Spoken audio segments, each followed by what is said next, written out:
What's going on, crew? Welcome back for another One Piece review. The Voyage continues with episode 1105. So make sure you hit that like and subscribe button to join the council and become a part of the crew. Ladies and gentlemen, the council is now in session. Let the meeting begin.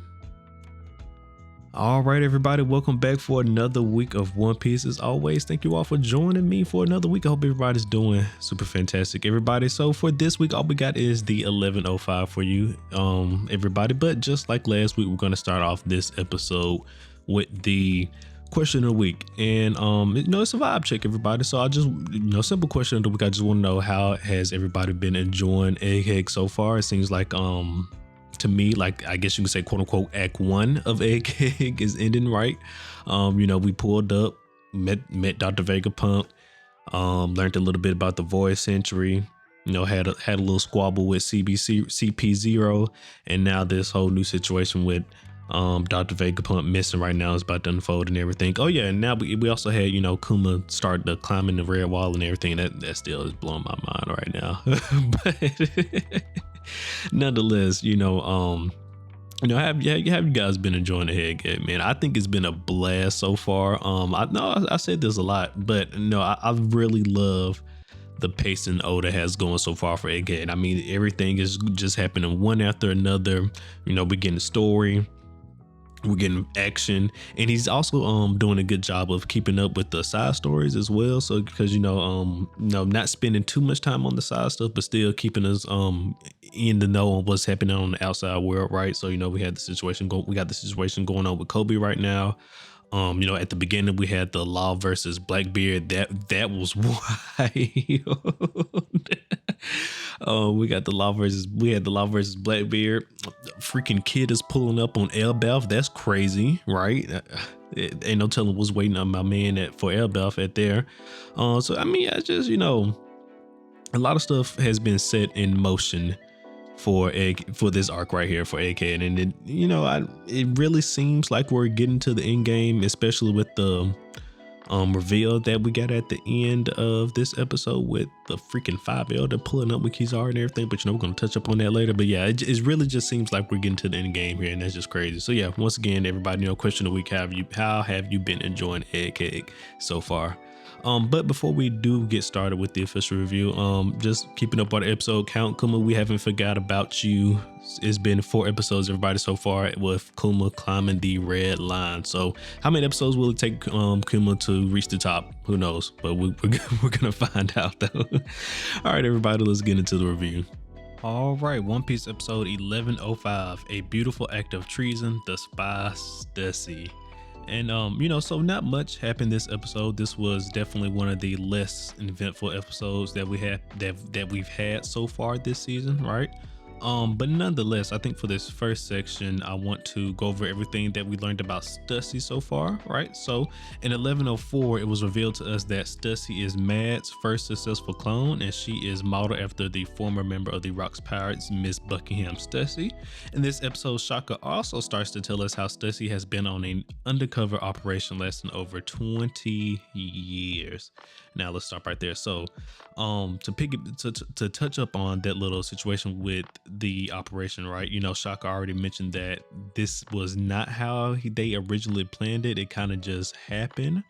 So maybe something with the original operation went wrong, and they just had to kind of extend it, or they learned something new and they kind of like had to extend their plan or whatever. So definitely, it looks like there's more story to be told about Stussy's time, over her 20 years of her operation and everything. So definitely ready to hear more about that.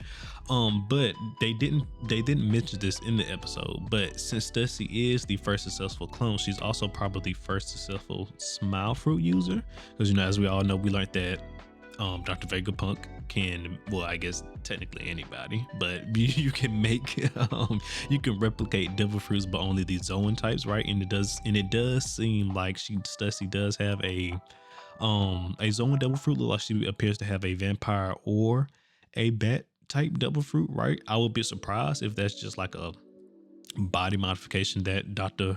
Vegapunk did to her, and quite frankly also upset, because me personally, I do think a mythical vampire devil fruit will be dope as hell. I do think that would be dope as hell.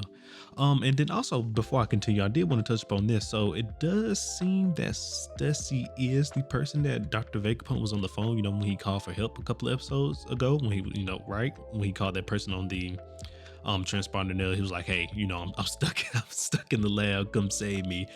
It just, to me, though, the way they made it seem, it just they just made it seem like that person was just already on the island, just kind of chilling. Because why would you kind of have to explain your situation to Stussy if technically she's kind of the reason you're in this situation, right? With her pulling up with CP0. I don't know, but it does appear that Stussy is the person that Dr. Vegapunk called. Because if not, if there is somebody else still chilling, I'll be hella surprised. But yeah, Stussy definitely got to be the person though. Like I said, it was just a little confusing the way they kind of made stuff seem in the beginning. But nonetheless, let's continue on. So at the latter end of the episode, we learned about a brief altercation that took place at Whitebeard's hometown, where some Navy soldiers were raiding the island searching for Whitebeard's treasure. Ultimately, they were run out of the town by Edward Weevil, the self-proclaimed son of Whitebeard. As we all know, the bounties on the warlords' heads have been reinstated, so the Navy did not give up quietly. They came back with reinforcements, everybody, and they came back with Admiral Ryokugu Gil. Probably just butchered the hell of that name, but they came back with the Admiral and they took his ass away. Crying hysterically, Stussy proclaims yet again that Weevil is Whitebeard's son, and she's begging our boy Marco, go do something about it. And she was like, you know what? I got proof. There's only one person that can prove that Weevil is Whitebeard's son, and it is none other than Dr. Vegapunk. Everybody just wants a piece of Dr. Vegapunk this arc. But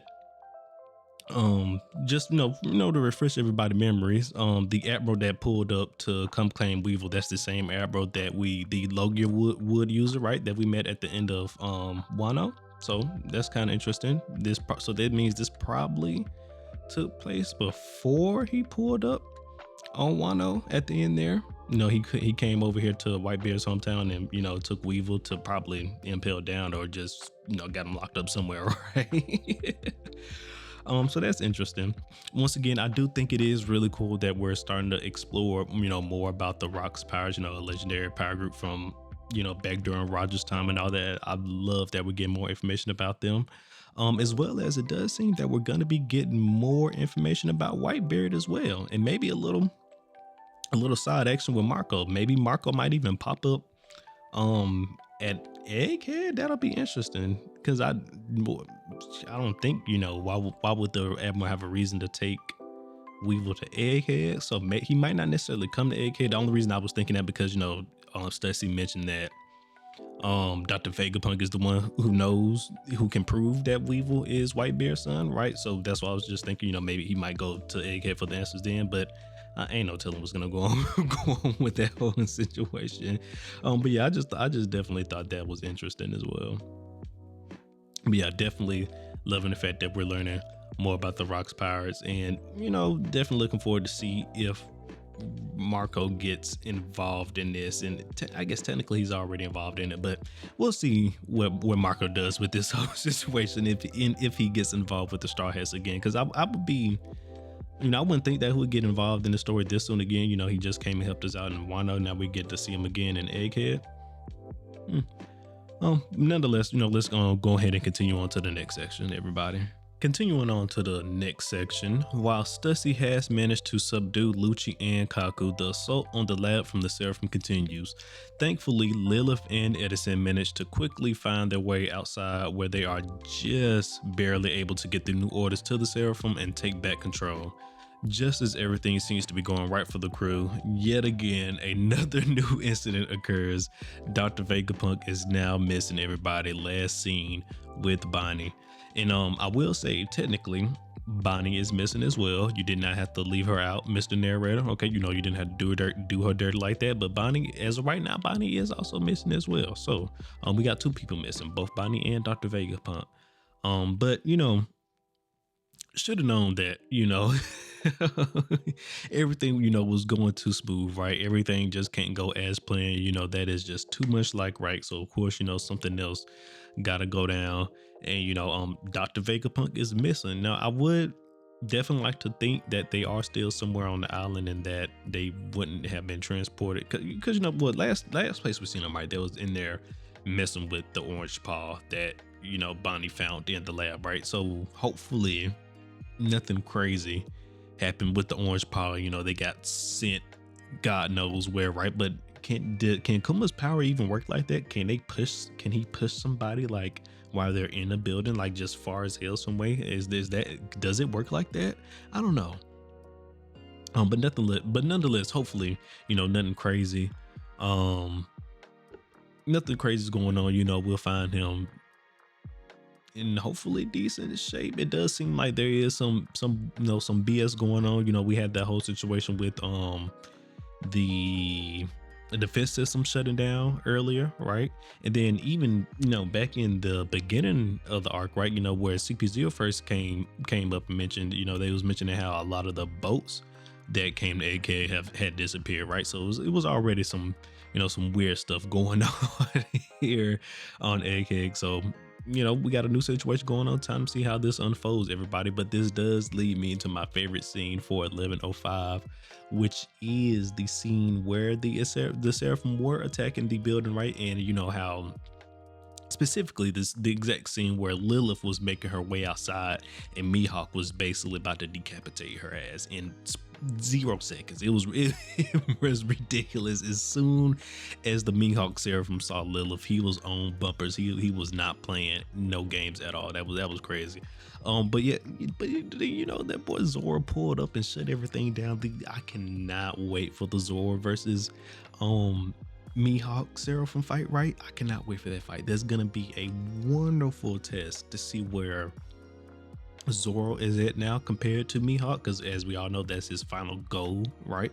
Of course, I don't think that the Seraphim Mihawk will live up to the real Mihawk expectations, right? Because as we already seen kind of in this episode, that he's really nothing compared to the other Mihawk. Zoro made a statement that you're way more human than the other one. Yeah, because that boy Mihawk is a beast, right? Not to be messed with. But yeah, it's just gonna be cool to see some of Mihawk's moves as well, right? Because I'm pretty sure the Seraphim got some of Mihawk's moves, so it's just gonna be cool to see what some of Mihawk can do, right? But as we all know, this Seraphim probably couldn't even touch the real Mihawk, right? So, but it still will be a good test though. Definitely looking forward to the Zoro versus Mihawk Seraphim fight. But nonetheless, to get to the last topic of the day, the big plot twist of the episode, everybody. Kizaru is getting closer, and this guy got a motherfucking 5 elder with him. What?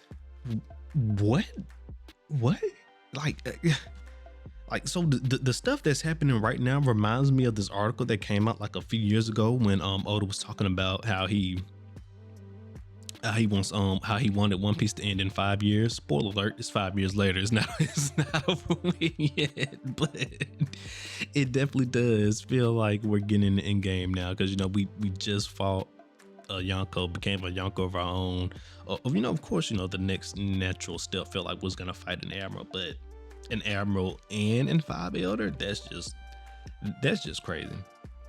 That's just crazy. But speaking of the admiral, I can't wait for the Kizaru versus just the Straw Hats as well, because not only Luffy got to get his get back, like I said earlier last time in one of these episodes, everybody got to get their get back versus Kizaru, right? Everybody needs to hit this man at least one time, at least once. Okay, we can let Zoro and the big three, not Zoro, Luffy, the big three, Luffy, Zoro, and Sanji, we can let them do the heavy lifting, if you will. But everybody else, they still need to get their lick in, all right? Even if it's from distance, even if they want to just sneak them one time, it don't matter. Everybody got to get their lick in, because the way he did us back then in the pre-time skip was dirty.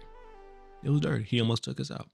We had to be sent all across the damn world in different directions and everything. He's basically the reason that the crew had to split up that original time. It's okay, but it's time to get our get back. It's just it's only natural that Kizaru was the first admiral that pulled back up for they fight, right? Only natural, but it's okay though. We'll handle him when he gets here. But yeah, just this whole 5 elder situation, man, that's nuts. Oda is really pulling out the big guns. This man said, you know what? We coming back with CP0. We pulling up with Admiral Kizaru, because why not? You know, we ain't seen this man really do nothing since pre-tie skip, right? And why not just throw a 5 elder in there? Why not? Just have at it. Have at it. We're truly getting to the end games here, everybody. We're truly getting to the end games here.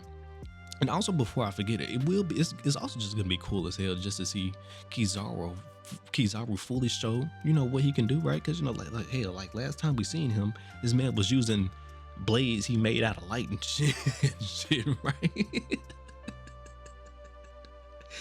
Oh man, it's gonna be a crazy time. That fight's gonna be crazy. That fight's gonna be wild. But yeah, I mean, both of these fights, both Kizaru and now the 5 elder. Oh yeah, and I didn't say his name, but his name is Saint Jaygarcia Saturn, and it also looks like Oda might be doing like a heavenly body type title deal for the 5 elders as well. So we'll see. I can't remember, we got like the full names for the rest of these 5 elders. I believe they mentioned their base names, but I don't know if we had a title like this, you know, like Saint Jaygarcia, the Saturn of the 5 elder. This is the first time I think we got like one of the full titles of their names, so that's dope. Definitely interesting to see what type of devil fruit this guy got, because, you know, of course you gotta have a devil fruit, right? You're a 5 elder and you ain't got no devil fruit. No, yeah, right, miss me with that. So definitely interested to see what type of devil fruit this man got. That's gonna be crazy. That's gonna be crazy. It is going down on Egghead. The omen that Jinbei brought up about CP0 is starting to be true. You know, he mentioned that whenever CP0 shows up, it's an omen of historical events that is about to go down, and there's definitely some historical events that's about to go down if we got the 5 elders pulling up on the group, man. Yeah, that's just wild. But that's everything that I had for this week, everybody. For the 1105 review, make sure you you tune in next Wednesday, for the next review. So I'll see everybody for 1106. Peace.